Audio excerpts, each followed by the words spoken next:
already know that Seattle Seahawks fans are going to look at this video and absolutely destroy me in the comment section down below. I wanted to just preface all this by saying don't take this as fact. You know, this is just an analysis based off of what we saw this past offseason, which again, I know Russell Wilson tends to pop up in trade rumors here and there. I don't think he's going anywhere, but I do think there's drama behind the scenes, and I do think it's something that he should at least address because, come on, man, who doesn't love some drama? Now, I could be wrong about this, and I just want to preface all this by saying this, but what I'm about to tell you guys is going to make a ton of sense because I do connect the dots a little bit, and I don't think anyone else out there on ESPN or on YouTube is going to do this for you. So before we get to the content, do me a favor and zap the like button for the YouTube algorithm because a bunch of Seahawks fans are probably going to dislike this video. If you subscribe and turn on our notifications, you'll enter for a chance to win a pair of Apple AirPod Maxes. And of course, follow us on Instagram and Twitter to give us a notice when something is going down in the league. All tags are appreciated, and you could buy our casual merchandise on microphone.org. Every single t-shirt purchase contributes to me moving out of my parents' basement. Of course, I want to give a huge shout out to our Mike Mafia underbosses. Thank you so much for contributing to the channel. And now that we got all that out of the way,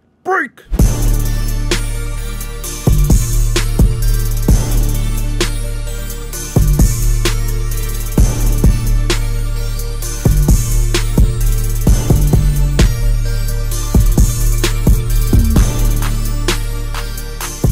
Mic check 1 2 1 2. What's going on, everybody? In order to really understand what's going on in Seattle and how what Pete Carroll said was extremely bad and could potentially alienate Russell Wilson, you gotta go all the way back to almost a year ago following the Seattle Seahawks previous season, which in the earlier part of the season, Russell Wilson was considered to be a MVP candidate. Now this year, he's just returning from an injury. I'm talking about last year, but as a result, there was a rift between Pete Carroll and Russell Wilson. It all started with Russell Wilson going on the Dan Patrick show and saying something that's really telling.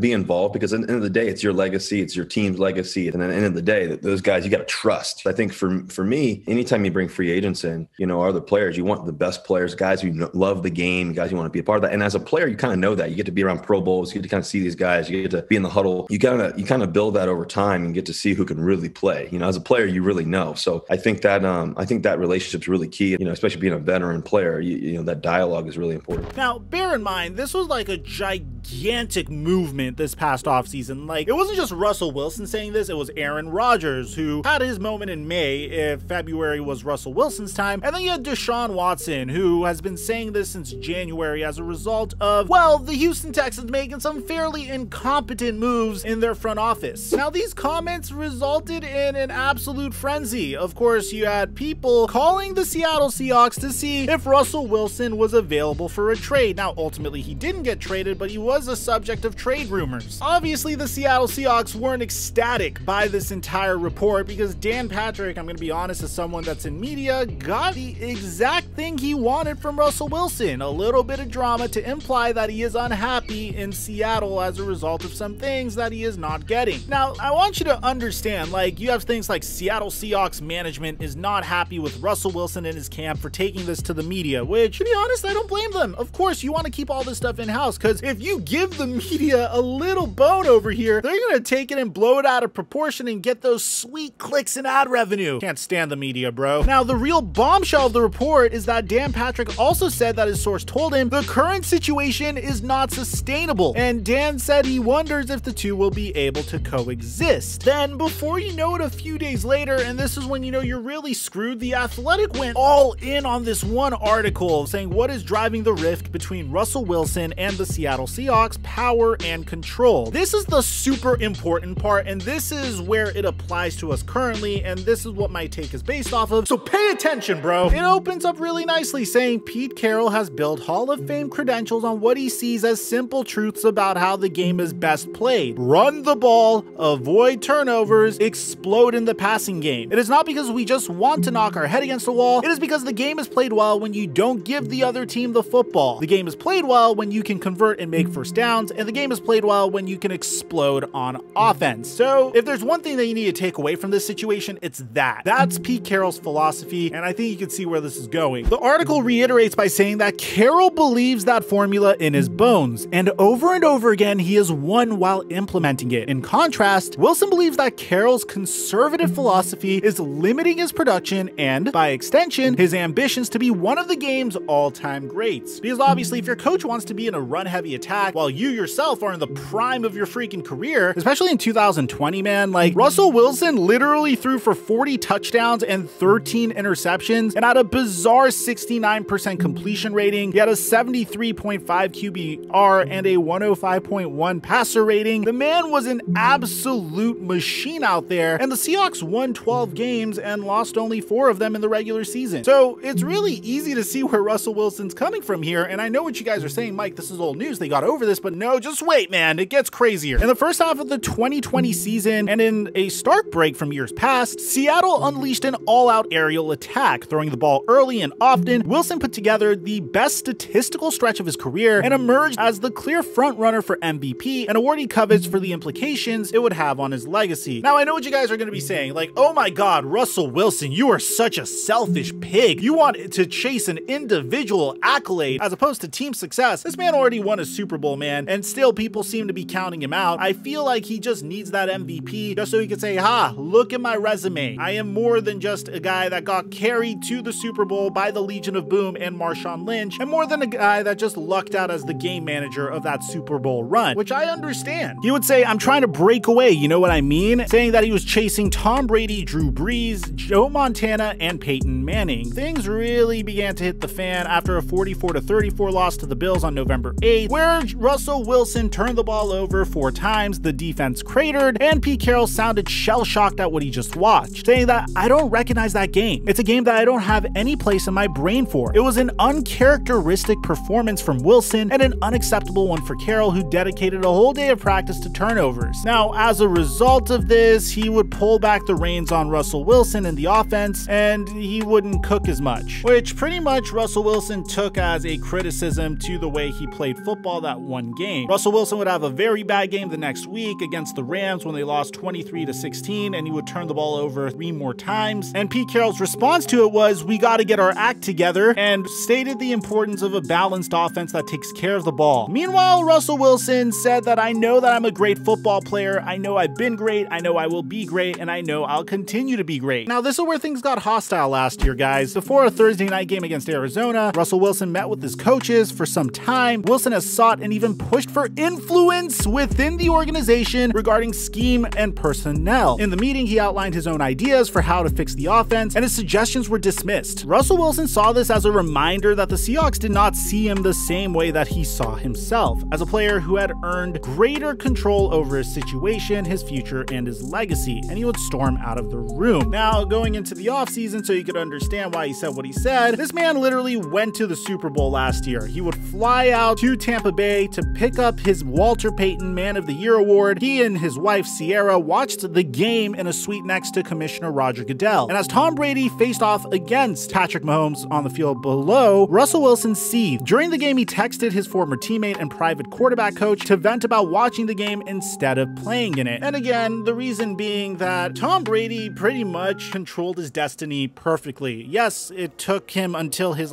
age 43 season to do it, but he literally put himself in a situation where he had a tremendous defense, really good wide receivers, got to overrule his head coach on signing talent like Antonio Brown, was able to attract talent like Leonard Fournette, was able to get his buddy Rob Gronkowski on the team, and it resulted in them eventually making a run to the Super Bowl. And if you're Russell Wilson, a guy that hasn't gotten much control throughout his entire career with the Seahawks, despite being very talented, then of course you're going to be very, very upset. And the article agrees with this. That Monday, CBS's Jason LaConfora tweeted that Russell Wilson's camp was frustrated with his pass protection and called it a situation worth monitoring. The next day, Russell Wilson would go on the aforementioned Dan Patrick show and said that he wanted to be more involved with the organization. He was asked about the almost 400 times he has been sacked over his 9-year career, and that's a big thing that we gotta fix. That's gotta be fixed. He brought up Tom Brady, a player whose status he clearly craves, in the play of Tampa Bay's offensive line in the Super Bowl. He wasn't touched really, and several times he mentioned his legacy, as well as his goal to play 10 to 15 more years just like Tom Brady. Well, I don't want to bring up Tom Brady's playstyle because Tom Brady pretty much established a system for himself where his 44-year-old self wouldn't get touched as often as your average quarterback. Combine that with roughing the passer penalties recently, and as a result, you could explain Tom Brady's longevity, which we could go ahead and make a video on that. It's honestly brilliant, and I respect the science of it, and it's not to take anything away from him, but this is where things get really toxic because, of course, as time went on, these two would make up. Russell Wilson would come out in July saying that my relationship with Pete Carroll is stronger than ever, saying I would say it's stronger. I think me and Pete have gotten closer. Pete and I have always had a great bond, but I think we had a great heart-to-heart. Me and Coach Carroll's relationship is stronger than ever. And then, of course, he would also say that winning will heal all wounds. And this is while he is in trade rumors and whatnot. Pete Carroll would say that when all the conversation went about trades and all that, I knew what the truth was. We weren't trading Russell, so we plan on him being here for a good while. I don't know how many years it is now, but we're in great shape and a long future ahead of us is shared. Russ knows that, I know that, and we're very clear about it. Hell, about 2 weeks ago when the Seattle Seahawks were in the midst of a crazy losing streak because of Russell Wilson's injury, Pete Carroll came out and said, let's say it this way, I've been here a long time, and if we didn't have Russell, I probably wouldn't have been here a long time. Think of all the magic that he's created in the years. He's got numbers and stats and fourth quarter theses and that's and all of that stuff. One of the winningest quarterbacks in the history of the NFL. It'll be really fun when he comes back and plays football for us again this year. We owe a tremendous amount. You can see how hard it is. All of these games, the Rams game, the Steelers, and this one, Russell's a factor. He's a fantastic positive factor and always has been. And those were exactly his time. That's when he shines. So we miss him. In the meantime, we're going to keep fighting and clawing and doing everything we can. He gives him this praise, and then of course, when Russell Wilson returns, it wasn't the prettiest situation, man. I went ahead and said that the Green Bay Packers are missing multiple all-pros on their defense, from Zadarius Smith to Jair Alexander. Hell, like, we already know how often Kevin King has been memed. But this past week, the Seattle Seahawks lost 17-0 to the Green Bay Packers, who weren't looking that great themselves either. Trust me, I have Aaron Rodgers in fantasy football. I wasn't excited with his 0 touchdown, 1 interception performance. But in this case, the Seattle Seahawks got shut out for the first time during the Russell Wilson era. They currently have 3 wins and 6 losses, and the reaction to this seems very reminiscent of the one that Pete Carroll had last year. Now, again, this could be a stretch, and I admit that, but it's something to keep an eye on, and that's all I'm saying. When Pete Carroll asked if the Seahawks have the right offensive line to do what they want on offense, he said, I think we have the guys we need to do this. Yes, we need to help them more. We averaged more than 4 yards a carry. We need to run it more. Bear in mind, the Seattle Seahawks ran a grand total of 16 times during their last game for a total of 75 yards between Alex Collins, Russell Wilson, and Travis Homer. Alex Collins carried the ball 10 times for 41 yards, so I could see where he's coming from here. It wasn't like the game was the most high-scoring game, so the run was always on the table, and ultimately, the reason why I'm drawing this parallel is it's exactly like last year. Russell Wilson comes back during his first game, plays really horribly. Didn't throw a touchdown, threw for 161 yards and 2 interceptions, and all of a sudden, it seems like Pete Carroll's like, okay, we need to balance the offense more. No more letting Russ cook. No more 40 attempt games. But hey, for all you know, this could be nothing. I just felt like it's something worth mentioning due to the drama that the Seahawks had last year in the offseason. For all you know, it could be nothing. Or since they're not winning, it could potentially be something if they continue losing. Bear in mind, they're in one of the most competitive divisions in the NFC. And I don't mean to be rude, but I don't really know how I feel about this team's chances to win the division, let alone to sneak into the wild card, barring some crazy win streak. So it's a very volatile situation because if you had more pressure in the form of losing and just a lack of success, Pete Carroll might opt to tinker the offense a little bit more. Russell Wilson might be upset because he wasn't given the proper amount of time to return from his injury after rehabbing for literally 19 hours a day to make it back as soon as possible. And as a result of the lack of success, this team could potentially implode. That's what I think is more likely to happen, given the fact that they're in a division with the Arizona Cardinals, the Los Angeles Rams, and the 49ers, who, yeah, they aren't the best team in the division, but they have been better than the Seahawks so far. But of course, the Seahawks haven't had Russell Wilson. So let me know in the comment section down below what you guys think about the situation. On a scale of 1 to 10, how concerned are you if you're a Seahawks fan? And aside from that, that, I'm your boy Mike, and I'm dropping our mic until our next upload.